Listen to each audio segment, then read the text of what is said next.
Sebelum memulai pelajaran, kepala sekolah kami mengadakan rapat langsung dengan para guru untuk membahas pembentukan modul ajar yang matang. Tujuan dari modul ini adalah untuk memastikan bahwa setiap siswa mendapatkan materi pelajaran yang sesuai dengan standar kurikulum dan dapat dipahami dengan mudah.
Gambar-gambar di setiap jalan, melihat poster, ada 6 agama saling menghormati, saling berinteraksi, saling menghormati satu sama lain. Kemudian bunyilah mengingat Quran, pembelajaran Quran hadis tentang toleransi. Surat apa nak? Ada yang tahu surat apa? Iya Bapak, surat apa? Iya, surat Al-Kafir. Ada yang bisa melafalkan surat Al-Kafirun? Iya, Mbak Dinda, silakan.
Surat Al-Kafirun sendiri memiliki arti orang-orang kafir.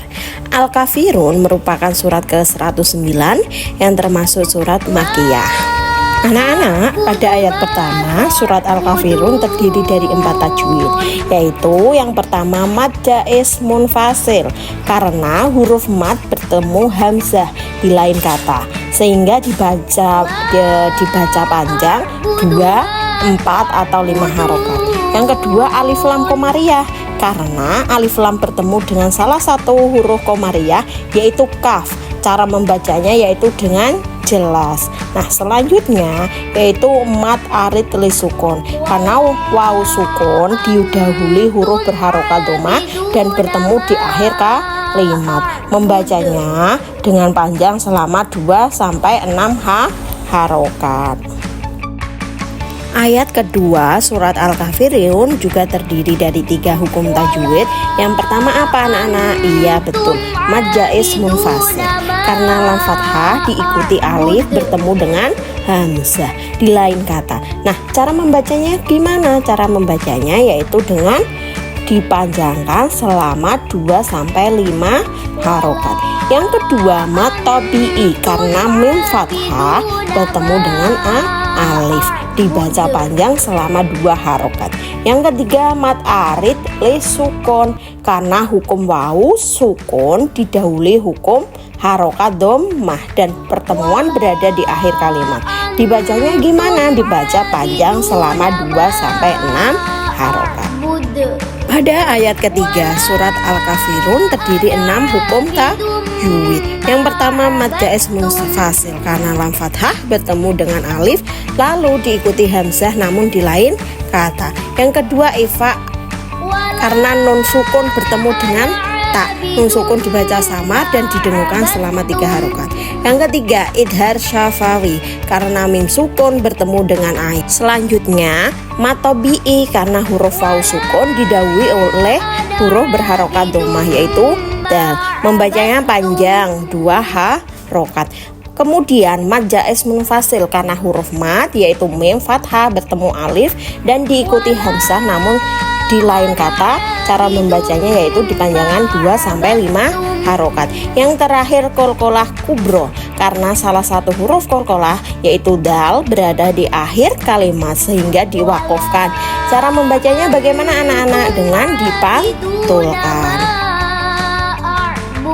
Ayat keempat surat Al-Kafirun juga memiliki 5 hukum tajwid, yaitu mad jaiz munfasil, karena lam fathah bertemu dengan alif dan diikuti oleh hamzah di lain kata. Dibacanya panjang selama 2 sampai 5 harokat. Kemudian mad tabi'i, karena ain fathah bertemu dengan alif, dibaca panjang selama 2 harokat. Kemudian idgham bigunnah, karena harokat dhammah tanwin bertemu dengan mim. Harokat tanwin dileburkan sehingga mim seolah-olah bertasydid. Membacanya disertai dengung. Setelahnya terdapat hukum mad tabi'i, karena mim fathah diikuti alif, dibacanya panjang 2 harokat. Yang terakhir idgham mutajanisin, karena dal sukun bertemu dengan tak, huruf dal dimasukkan ke huruf tak sehingga tak seolah-olah berharokat tasdid. Ayat kelima surat Al-Kafirun memiliki 5 hukum tajwid. Yang pertama mad jaiz munfasil, karena lam fathah diikuti alif bertemu dengan hamzah di lain kata sehingga lam dipanjangkan sampai 2, 5 sampai harokat. Kedua ifa, karena nun sukun bertemu dengan tak. Cara membacanya yaitu dengan menyamarkan suara nun sukun dan disertai dengan dengung. Yang ketiga idhar syafawi, karena mim sukun bertemu dengan ain. Cara membacanya yaitu dengan jelas. Kemudian mad tabi'i, karena fathah berdiri di atas ain. Kemudian mad jaiz munfasil, karena hukum huruf mim bertemu dengan alif dan diikuti oleh hamzah. Yang terakhir qalqalah kubro, Ada yang tahu? huruf dal yang merupakan huruf qalqalah berada di akhir kalimat sehingga dipangkofkan.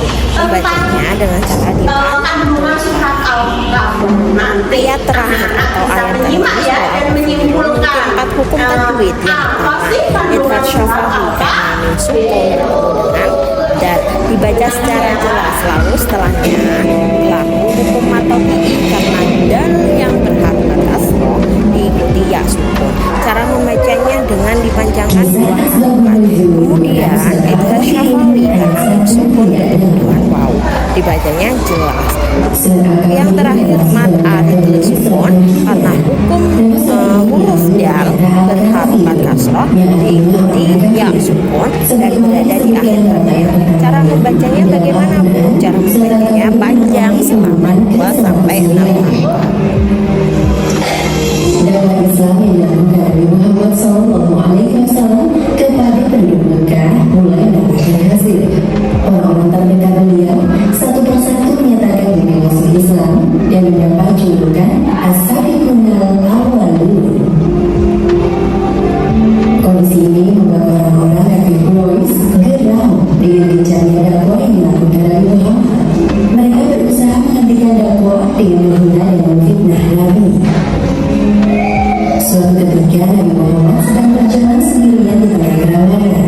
Tiba-tiba seorang kafir memaki beliau dengan kasar. Dasar orang gila.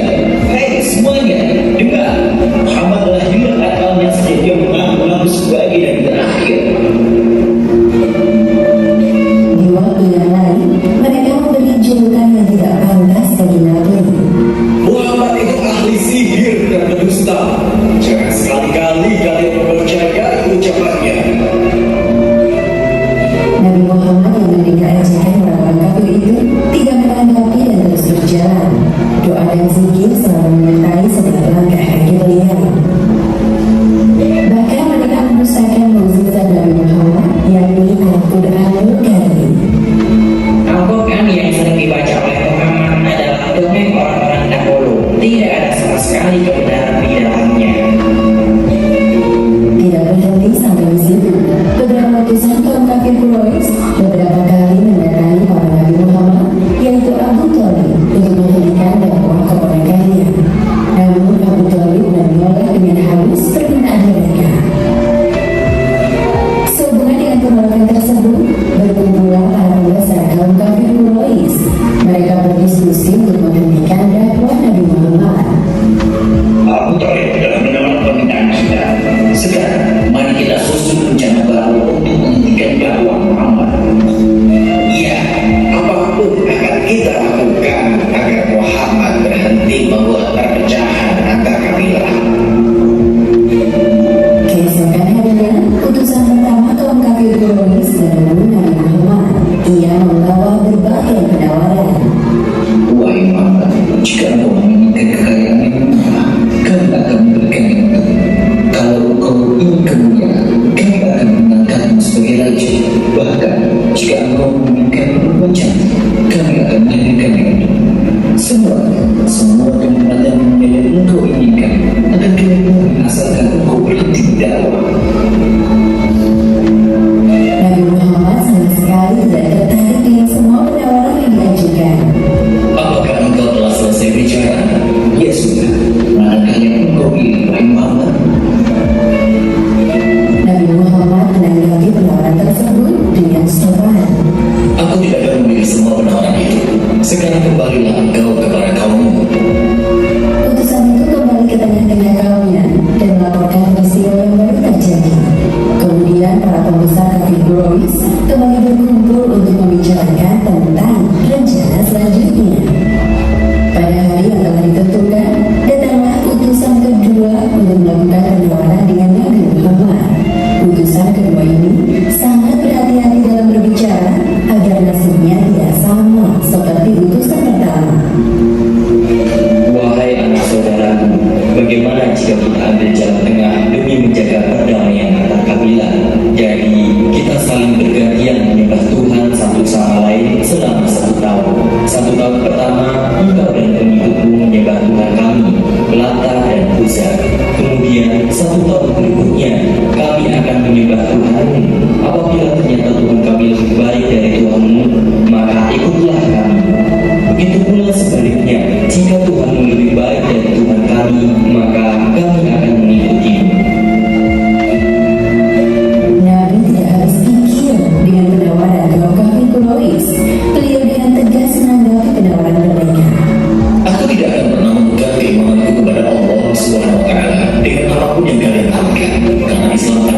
satu-satunya agama yang paling benar. Mendengar keseluruhan ucapan Nabi Muhammad, akhirnya kaum kafir Quraisy tersadar bahwa tidak ada yang bisa menghalangi dakwah beliau kecuali kematian. Kemudian turunlah ayat Al-Quran surat Al-Kafirun ayat 1 hingga 6 yang menguatkan perkataan Nabi. Bismillahirrahmanirrahim.